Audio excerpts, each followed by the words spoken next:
శుద్ధ స్ఫటికం. అంటే స్ఫటికం అంటేనే శుద్ధం. అంతకు మించినటువంటి శుద్ధం ఇంకేమైనా ఉందా? లేదు. అంత శుద్ధ స్ఫటికం మనం ఇంట్లో ఉంచాము అంటే అంత శుద్ధిగా ఆ గృహం అవుతుంది కదా.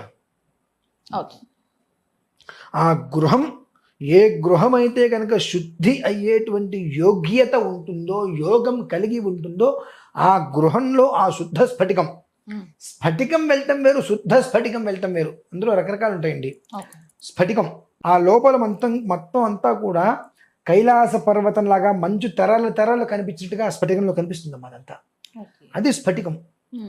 స్ఫటిక శివలింగం వెళ్తూ ఉంటాయి, కానీ శుద్ధ స్ఫటికం అనేటువంటిది వేరు.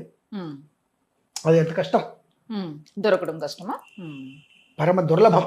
ఓకే.